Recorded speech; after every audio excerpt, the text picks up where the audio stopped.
learnt yet another good lessons from a taxi driver. I was to go to my village yesterday morning, and I had to take a taxi. Moment I made myself comfortable in the rear seat, I noticed that the driver's face was swollen and was not at all bright. And after some time, surely he was slamming the gears in absolute ferocity. I asked him, what is troubling him? Then he tells me, sir, what do I tell you? Yesterday I took someone to Lucknow, and when I dropped him back home, he dropped the cab itself. The driver did not realize he went back his home, and his home was about 20 kilometers from the place he dropped his passenger. But he was honest. He said, no, it will be wrong if he doesn't. So he didn't have the phone number. So he drove to him back to 20 kilometers again, and handed over his wallet. And I said, so it's a good thing. He said, that's fine, sir. So I said, well, what happened? He didn't rewarded you enough.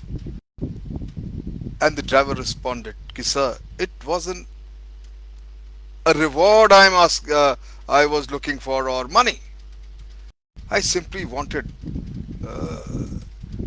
He fumbled, and that these a word of thank you, a smile, a gratitude.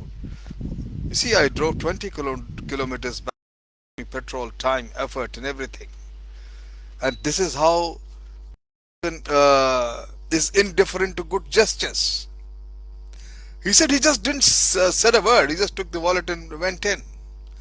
A word thank you would have been enough for me. Now, because of his helpful, honest act has not been appreciated, the taxi driver's day was poisoned and ruined. Now he will think twice before resolving restarting or having a similar service next time. My friend, the need for gratitude is something we all feel, and if it can do much to stifle the spirit of kindness and cooperation. The need for gratitude is always there and should be always felt. And how insensitive we become sometimes, in fact, many a times. Gratitude is an art of receiving gracefully, of showing appreciation to every kindness, great or small. Most of us do not fail to show our pleasure when we receive hospitality, gifts, and obvious benefits.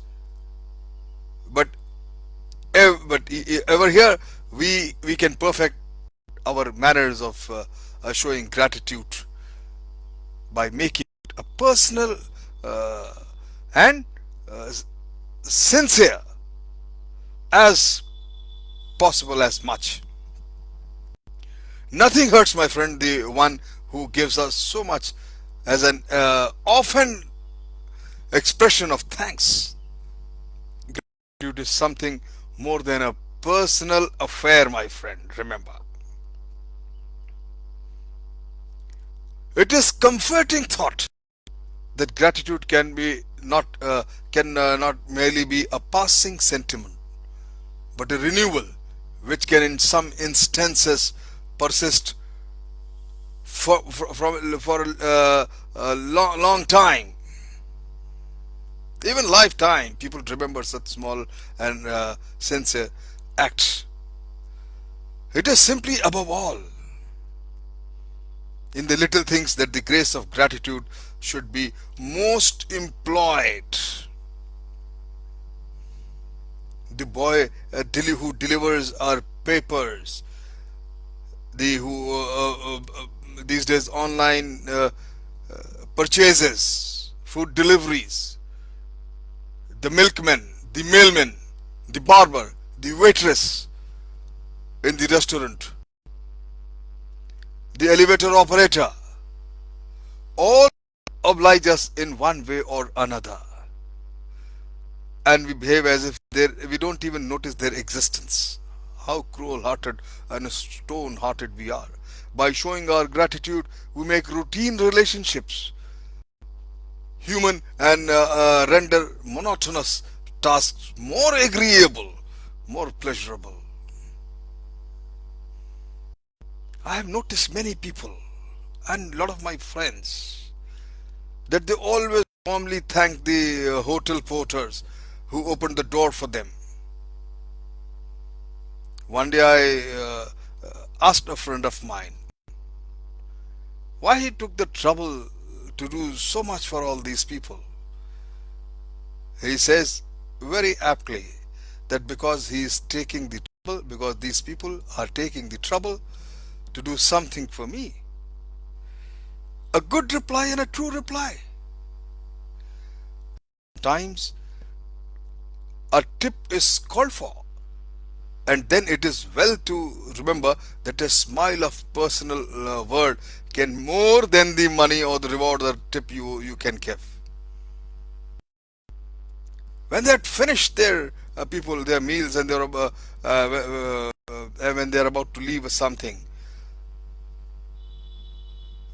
if you just smilingly thank the waiter for his efficient service, saying that it has greatly added to the pleasure of the meal, let me tell you, the waiter will never ever forget those kindly words that money is surely to be forgotten. And same goes for your employers. Your employers claims that you are extremely efficient, and if somebody asks them what is the secret of this efficient employer, they will just same thing that it is this. Each time these people performed service, no matter how small, they never fail to acknowledge it. Because of that, they took infinite pains with their work, and that's why the employer is happy about them.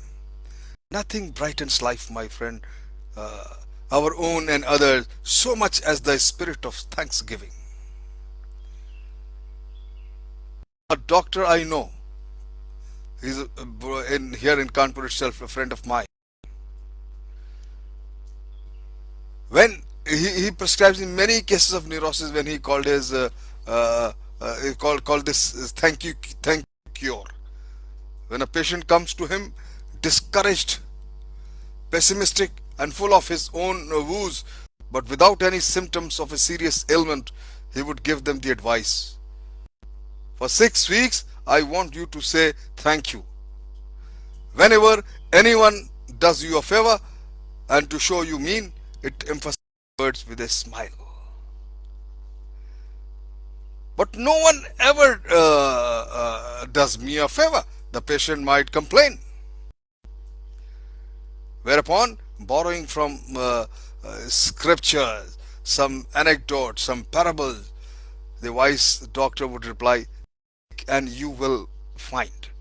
6 weeks later, more often than not, the patient would return free, total freed of his senses of grievances against life, convinced that people had suddenly become more kind and more friendly.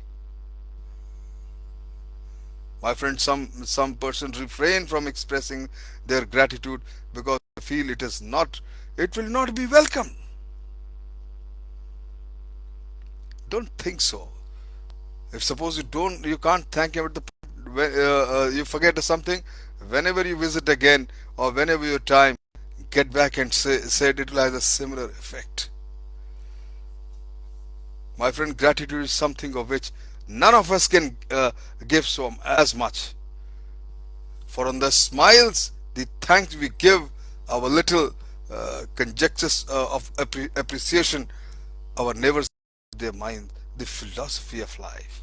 There is a need for gratitude, my friend, in every action, in every act we do, in every word we speak. Thank you very much.